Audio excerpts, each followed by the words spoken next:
I want to be clear about something before I tell you this story. I am not a naturalist. I am not an educator, a wildlife professional, a conservationist, or any variety of person who should, by any reasonable measure, have been standing in St. James's Park on a Tuesday morning in October holding a laminated sheet titled Junior Urban Rangers, Volunteer Mentor Welcome Pack, and wondering what in the sweet suffering hell a biodiversity corridor was. I am Gerald Finch, 67 years old, former black cab driver, 31 years on the London Knowledge, retired 18 months ago on account of my left knee deciding it had fulfilled its contractual obligations and was handing in notice. I live in Pimlico. I eat the same breakfast every morning, 2 eggs, 1 round of toast, builder's tea strong enough to resurface a road. I read the paper. I feed the pigeons on my walk, which my daughter tells me I shouldn't do, and which I continue to do because I am 67, and the pigeons were there first. My daughter is the reason I was standing in that park. She'd signed me up for the volunteer program 6 weeks prior, during what I can only describe as an ambush. She'd invited me for Sunday lunch, waited until I had a mouth full of roast potato and said, "Dad, I've found you something, it'll be good for you. I've already registered your details. They're expecting you October the 3rd. By the time I'd swallowed, the thing was apparently legally binding. The program was called Junior Urban Rangers, run out of a small office near Buckingham Palace Gate by a wildlife biologist named Priya Nair, funded through a patchwork of conservation grants and Royal Parks goodwill, and designed, in theory, to take children aged 6 to 10 into London's royal parks to monitor migratory bird populations. Data collection, field observation, citizen science, Priya called it, getting children's hands dirty in the service of actual ecological research. Noble enough. What it meant in practice, on the ground on that first Tuesday, was 12 children in high-visibility orange waistcoats standing at the edge of the pelican enclosure making sounds that I can only describe as competitive. Priya met me at the park gate at 7:30. She was 34, compact, efficient in the way of people who have learned to achieve things despite institutions rather than because of them. She wore a fleece the color of pine needles and carried a canvas bag that appeared to contain, based on the sounds it made, approximately 47 things made of metal. She shook my hand, good grip. "Gerald, brilliant. Have you done any wildlife monitoring before?" "I've driven past Regent's Park," I said. She looked at me for a moment. "Okay," she said. "That's fine. You don't need to know birds. You need to be another adult in the space. The children do the actual work." I looked at the children. One of them appeared to be eating his binocular strap. "Brilliant," I said, in a tone that meant the opposite.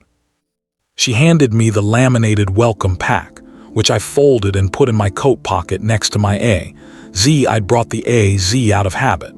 31 years of reaching for it, of knowing London street by street, turning, junction, dead end, rat run. It was a 2009 edition, completely useless in a park. I brought it every week for the next 6 weeks and never once opened it, and I couldn't have told you why if you'd asked me. The children's names, I was told, were on a printed register. I looked at the register. 12 names, ages 6 to 9. Mix of schools, mix of boroughs brought in by parents or guardians or, in 2 cases, family drivers who waited by the Victoria Street entrance reading newspapers in idling cars. One name had been added in pen, slightly apart from the others with a note beside it. Oliver Ashworth, 7. First session today. Father's office called ahead, he may be shy. I noted this. I noted it particularly because the name beside it in my head was already forming an image. A quiet child, anxious, standing slightly behind whatever parent had deposited him, needing to be coaxed. I was wrong about that. I was wrong about that in a way that would take approximately 4 minutes to become apparent. He was already there when I arrived at the group. Small, 7 years old, which at 7 means exactly that, 7, no fudging it upward, not big for his age, not particularly anything for his age except entirely, fully, unambiguously 7. Brown hair that had been recently combed and had recently stopped cooperating. A coat that was slightly too large, good wool, the kind of coat bought for a child to grow into, which meant it was currently eating him. Orange safety waistcoat on top of the coat, which gave him the silhouette of a small traffic cone with legs. He had a notebook. Not a child's notebook, not a cartoon-covered exercise book. A proper field notebook, the kind with the hard marbled cover and the elastic strap, the kind that actual scientists use. It was battered in a way that suggested it had been used before. He was holding it against his chest with both hands, slightly protectively, in the manner of someone transporting something irreplaceable. He also had a pencil case, shaped unmistakably like a mallard duck, bill and everything. He was standing at the absolute front of the group, not behind anyone, looking at the pelicans with an expression of very serious professional assessment. I came to stand beside him, as Priya had suggested mentors should do, pair up, keep the group from fragmenting, make sure nobody went in the pond. "Morning," I said. "SHH," he said, not unkindly. "Jeffrey's eating." I looked at the pelican. "The pelican," I said. "Jeffrey," he confirmed without taking his eyes off it. He opened the notebook, found his page with practiced speed and wrote something down. I leaned slightly to look. In careful, 7-year-old capital letters, it read, GOFFREY, Pelican, Pelican Area, 847, EATING Fish, SCEMS Happy. "Right," I said. Priya was gathering the group, beginning her introduction. What we were doing today, which section of the park, what species we might encounter, how to record a sighting. The children were listening at varying degrees of commitment. Oliver was already ahead of the briefing, notebook open, pencil from the mallard case, watching the tree line with the focused patience of a much older and frankly more experienced person than me. We moved off toward the bridge. 30 seconds later, Oliver stopped. "Gerald," he said. He'd apparently registered my name from the register or from somewhere. "What's that one?" He was pointing at a bird on the grass, small, brown, indistinct. I looked at my welcome pack. The welcome pack had a bird identification chart. I looked at the chart. The bird on the grass bore approximately no resemblance to any of the clean, well-lit illustrations. "House sparrow," I offered. "Jeffrey," Oliver said, already writing. "Oliver, that one's not called Jeffrey. They all have their own names. Scientific names, common names." "This one's Jeffrey," he said, with the serenity of someone who has considered alternative viewpoints and found them wanting. "He was here last week too. I recognize him from his left leg." I looked at the sparrow's left leg. It looked like a leg. "They all look like that," I said. "Not to me," Oliver said. Priya, who had been listening to this exchange while simultaneously managing a child who had dropped his binoculars in a bush, caught my eye over Oliver's head and gave me a look that said, "You will not win this. I've tried, let it go." Over the following 6 weeks, I learned that every bird in St. James's Park was named Jeffrey. The Egyptian geese were Jeffrey. The tufted ducks were Jeffrey. The great crested grebe that showed up once in week 4 and caused Priya a level of professional excitement bordering on religious was Jeffrey. The gray herons, there were 3 of them, regular, standing on their particular rocks with the look of senior barristers waiting for a case to begin, were collectively also Jeffrey, though Oliver allowed that they might be Jeffrey 1, Jeffrey 2, and Jeffrey 3 if pressed. I told him this was scientifically impractical. He told me it was actually easier because you always knew who you were talking about. I did not have a counterargument that landed. What I did notice over those weeks was the notebook. Every Jeffrey recorded. Time, location, behavior, weather. Oliver's handwriting improved week on week as the project continued. By week 3, he'd added a sketch column, small bird outlines, wobbly but identifiable.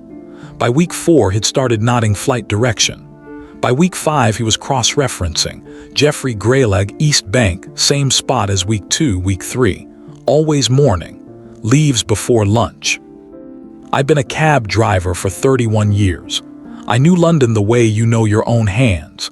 Street names, postcodes, the way traffic moved in the morning versus the afternoon, the particular timing of certain lights.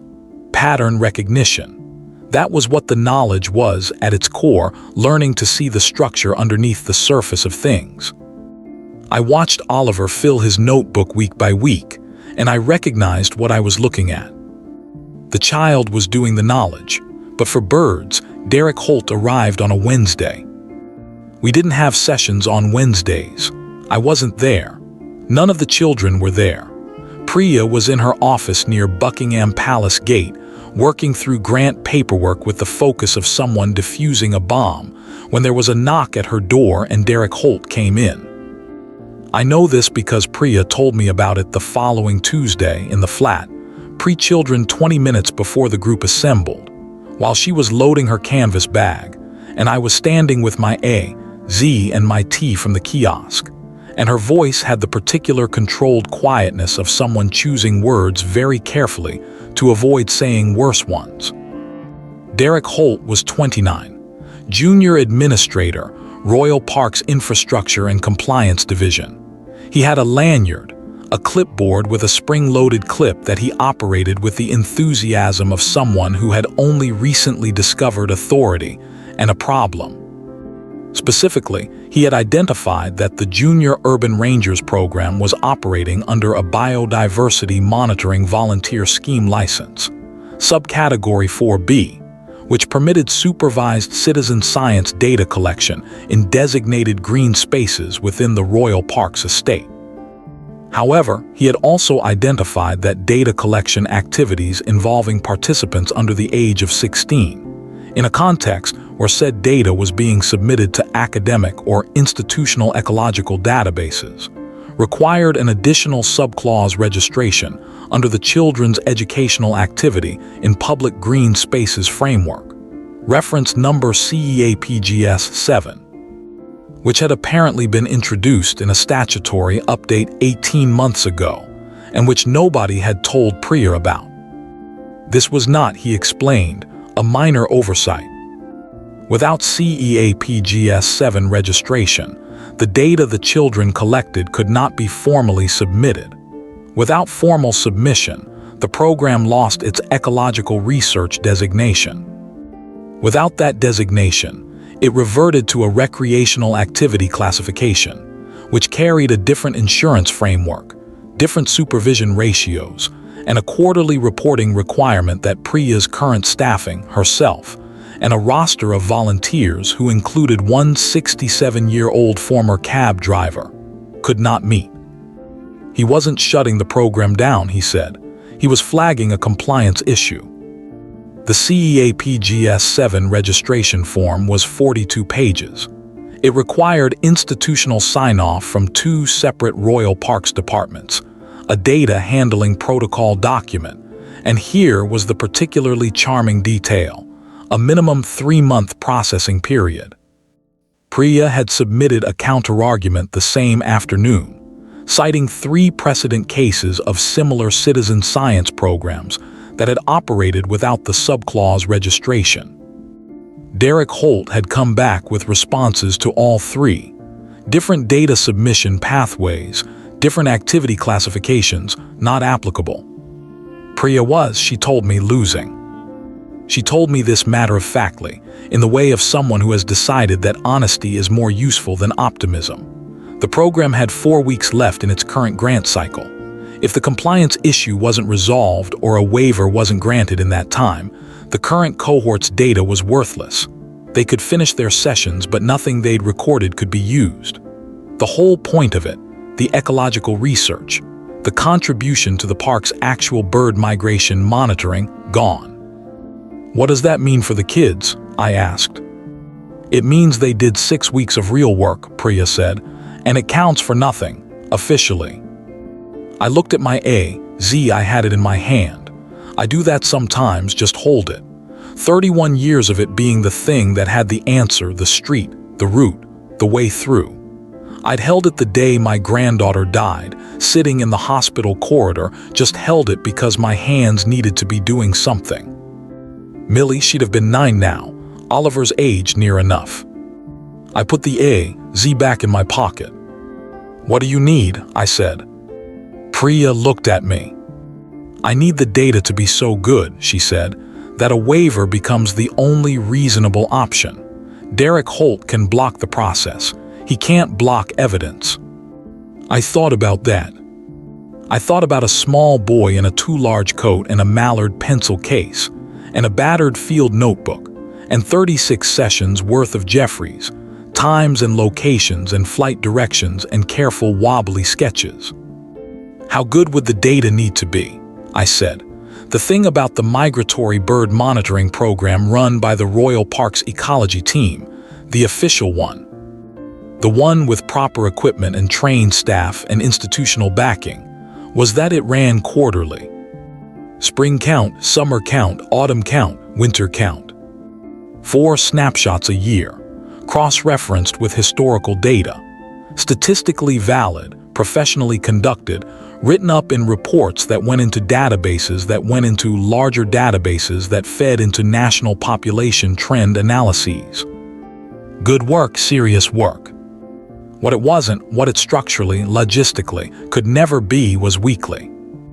12 children, aged 6 to 9, had been in St. James's Park and Green Park every Tuesday morning for 6 weeks running, from late August through early October.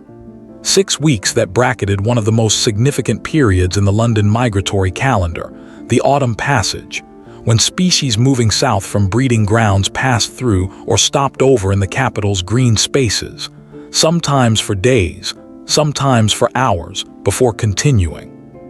The official autumn count had been conducted once, on a single day in mid-September. Oliver Ashworth had been there every Tuesday. Oliver Ashworth had written down every Jeffrey. I sat with Priya in her office on the Thursday after she told me about Derek Holt. She'd pulled out her ecological records, the official monitoring data, the historical baseline figures for the park. I put Oliver's notebook on the desk next to them. Priya was quiet for a long time. "Gerald," she said. "I know," I said. "This child has recorded," she stopped, ran her finger down a page, stopped again. "He's recorded blackcap sightings over 6 consecutive weeks. We have 1 data point for blackcaps this autumn." "The ones with the dark head," I said. I knew this one. Oliver had been very exercised about Jeffrey the blackcap on week 3, because Jeffrey the blackcap had appeared in the same willow tree as Jeffrey the blue tit, and Oliver felt this had created a diplomatic situation. "They're a key indicator species," Priya said. "Late summer, early autumn passage. If you can track their stopover behavior over multiple weeks, where they're roosting, how long they're staying, whether the numbers are declining week on week or holding, that's actually valuable population data. That's the kind of longitudinal observation that tells you about habitat quality, whether the park is functioning as a viable stopover point or just a transit one." She turned another page. "He's got redwing here, week 5.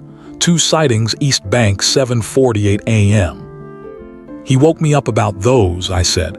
"Texted me. His father has a phone set up so he can text adults in the program. He said, and I quote, 'Gerald, 2 new Jeffreys, red under wings, very exciting, please advise.'" Priya pressed her mouth together in the way of someone controlling a smile that has arrived at an inconvenient moment. "Redwing is a winter thrush," she said. "They come down from Scandinavia. First redwing sighting is a significant seasonal marker. Our official first sighting this year was week 6. He beat us by a week." She sat back. Outside her window, a pigeon landed on the sill, looked in at us with the particular effrontery of London pigeons, and left. "The problem," Priya said, "is methodology." "Tell me." Derek's counterargument will be that the data isn't scientifically collected. No standardized protocol, no observer training, non-verified species IDs, no inter-observer reliability checking. He's right, technically. A 7-year-old calling everything Jeffrey is not standard field methodology. But the observations themselves are real. I can cross-reference them against the professional count. I can run species ID verification on every sighting using location, date, time, and behavioral description. The sketches actually help. They're not accurate enough to mislead, but they're accurate enough to confirm. And the timestamps, she tapped the notebook. The timestamps are meticulous. I knew why the timestamps were meticulous. Oliver had a watch, a large, slightly antiquated digital watch that had belonged to his grandfather, which he wore on his right wrist because his left one was the writing wrist and it gets in the way. He logged the time when he first sighted a bird and the time when he last sighted it. He logged it because he had explained to me with great seriousness in week 2, Jeffrey might be in a hurry and I don't want to make him late. This logic was impeccable.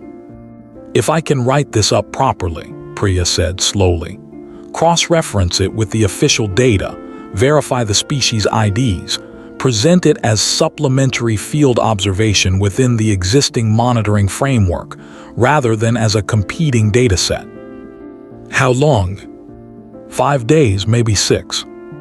Do it, I said. She looked at me. This might not work, she said. Everything might not work, I said. Do it anyway. I picked up my AZ, I don't know why, I just did. I didn't tell Oliver any of this. He was 7. He wasn't carrying the program on his shoulders. He was carrying his notebook and his mallard pencil case, and the absolute conviction that a Red Wing named Jeffrey had shown up specifically to see him and would be pleased to know it had been noted. The following Tuesday, I watched him work. He was different from the other children in a way that I'd been watching for 6 weeks without nomming. The other children, good kids, engaged kids, genuinely enjoying themselves, were doing the thing the way children do things. In bursts. Excited about one bird, bored by the next, distracted by a dog on the path, laughing at something across the group. The natural, healthy, distributed attention of childhood. Oliver was continuous. Not intense in an anxious way. Not rigid. He laughed, he talked. He had a 15-minute conversation with a child named Beatrice about whether Jeffrey the moorhen could be friends with Jeffrey the coot given their documented territorial disputes. He ate half a cereal bar and put the other half in his pocket for later. He was a completely normal 7-year-old. But the notebook was always open. The pencil was always moving. The watch was always checked. I sat beside him on a bench near the bridge while he recorded what he was calling Jeffrey the new one. A bird he hadn't seen before, small, nondescript, which he was studying with extreme concentration. "What do you think it is?" I said. He pointed to his sketch. "Looks a bit like Jeffrey the sparrow, but the beak's different, more pointy, and it keeps doing this." He demonstrated a tail-pumping motion with his pencil. I looked at the welcome pack bird chart. Then I looked at the bird. "Chiff-chaff," I said, "maybe the tail motion." "Jeffrey the chiff-chaff," Oliver said instantly, writing it down. "Is he a visitor or does he live here?" "Visitor," I said. "Comes down from further north in autumn, passes through." Oliver was quiet for a moment, writing. "Does he come back?" he said. "Every year," I said. "Same parks sometimes. They have routes they follow." Oliver nodded, seriously, as if filing this information in a place where it would be kept safe. "I'll look for him next year then," he said. I looked at the water.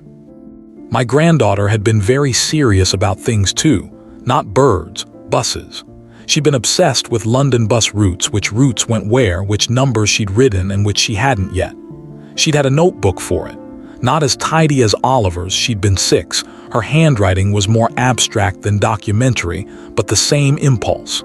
The same need to record a thing to make it matter, to make sure it wouldn't be lost. The bus route notebook was in a drawer in Pimlico.